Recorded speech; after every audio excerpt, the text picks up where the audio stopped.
What is the most prestigious group you've ever been a part of? Let's talk about it. So lately, I've been really intentional about asking Christians this question.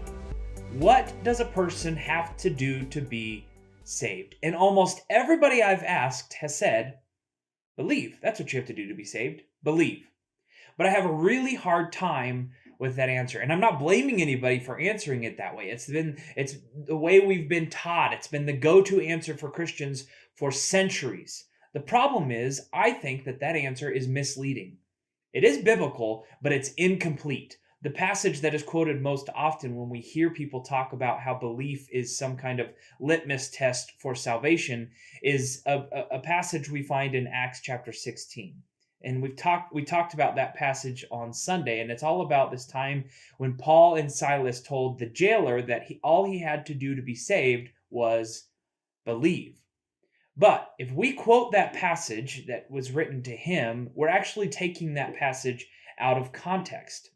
So what if we did the same thing that we do with that passage, applying it to ourselves? What if we did that same thing with the passage in Luke 18, where Jesus told the man that he had to sell everything he has before he could follow Jesus? That story went like this, Luke 18.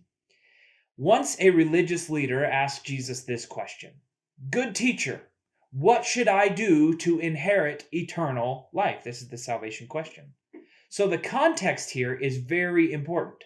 This is a guy who knew all about religion, and he was looking for the answer to the who's in, who's out question. But that's the wrong question. He wanted to know, what is the minimum amount that I can do to be saved?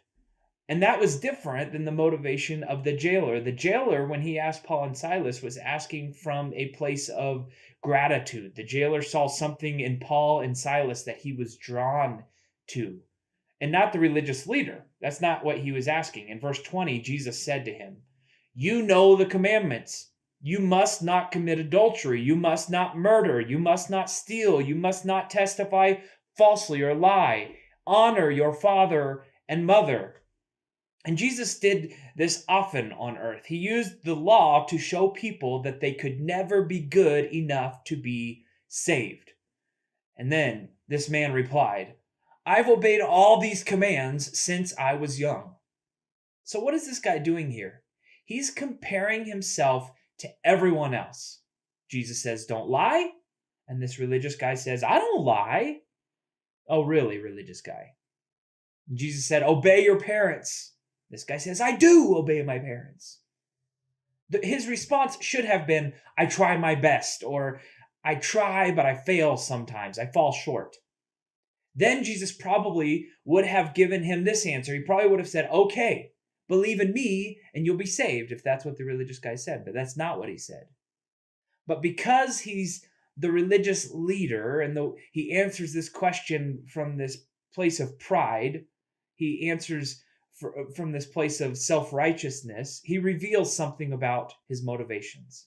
Verse 22, when Jesus heard this answer, he said, "There is still one thing you haven't done. Sell all your possessions and give the money to the poor, and you will have treasure in heaven. Then come follow me." So what if we took this sentence and we applied it as if this was written to us? And that this is a statement about how we are to be saved. Go and sell everything you have. That's what we do with the statement that Paul gave to the jailer. It was contextualized, so we can't apply it to us. If we applied this passage like we apply the passage in Acts, we'd be telling everybody that they have to sell everything they have to be saved. But we don't say that. Why? Because that's so obviously contradictory to what Jesus told other people that they had to do to be saved. Jesus knew that just believing wasn't going to be enough for this guy who had these self-righteous answers because his motivations were wrong. So one of my goals for this series is that we can adjust our language when we tell people how to be saved. Instead of taking the Acts passage out of context, what if we point to Jesus? That's our primary objective in telling people how to be saved. Point to Jesus. It's all about him. Follow Jesus. So stop here, answer the first two questions, and then push play.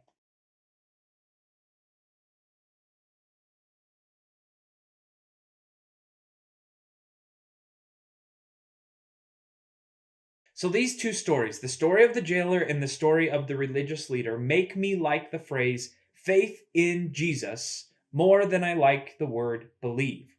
When we tell people all they need to do to be saved is believe, we have to add a bunch of clarifiers. We have to clarify who are we believing in.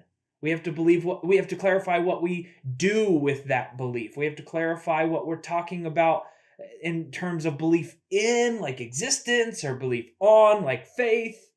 But when we just say faith in Jesus, we're clarifying all of that. We're clarifying that people have a relationship with Jesus in order to be saved. When you say that you have faith in Jesus, you're saying that you believe in Jesus, that he exists. You're saying that you trust in him, that you follow him, and you're describing which God we're talking about. Faith in Jesus. Because every religion has a God or something that it worships. The Islamic people say that belief in God saves them. They say that as well, but obviously it's very different. Their God is not the same God as our God. That's why we say Jesus. Their belief also requires a bunch of actions to convince God to accept their belief. Our faith is different than that. Faith in Jesus gives us access to the free gift of God's grace. So let's look at a few more passages that describe how a person is saved so we can get our language correct. Mark 16:16 says, anyone who believes and is baptized will be saved, but anyone who refuses to believe will be condemned. In this case, belief leads to following Christ as evidenced by baptism. Belief leads to following. That's what we do to be saved. Romans 10:9 says, if you openly declare that Jesus is Lord and believe in your heart that God raised him from the dead, then you will be saved. This is a description of belief that leads to following, just like the one before. And what does that following look like? In this case, it's declaring that God is who he said he is. And then there's the most famous verse of all, John 3:16. For God so loved the world that he gave his one and only Son, that whoever believes in him shall not perish, but have eternal life. So this one can get me in trouble. Because just like that first verse with the jailer, if you take this one out of context, it looks like we're saying all you have to do is believe. But do you know who said this? And do you know who he said it to? It's one of the most famous sentences in the Bible. Do you know who it was said to? Well, let's read the first verse in this section. John 3, verse 1 says, there was a man named Nicodemus, a Jewish religious leader who was a Pharisee. So again, we have a story of Jesus talking to a religious leader.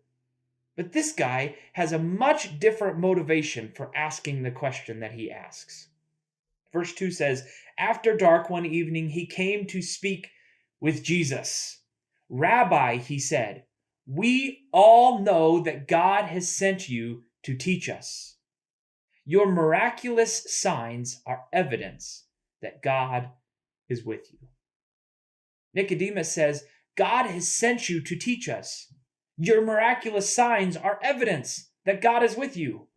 In other words, Jesus knew the motivation of the man asking the question. Jesus knew the belief of Nicodemus would lead him to follow Jesus, not to fight him. So let's turn a corner now and look at a verse that uses the word faith instead of believe to describe how a person is saved. They're very similar ideas, just with slightly different words. And my favorite example of this is Ephesians 2:8 and 9. I'm going to use the New International Version here because I really don't like how the New Living Translation puts the word believe in places that it just doesn't seem to belong. So here we go. Ephesians 2:8 and 9. For it is by grace that you have been saved. How? Through faith. And this is not from yourselves. It is the gift of God, not by works, so that no one can boast. This shows that you are saved by God's grace. It's all Him doing it because you had faith. And that faith is belief that led you to follow Jesus. Belief that led you to follow. That's faith. So pause here, answer the last two questions, and I'll see you Sunday in church.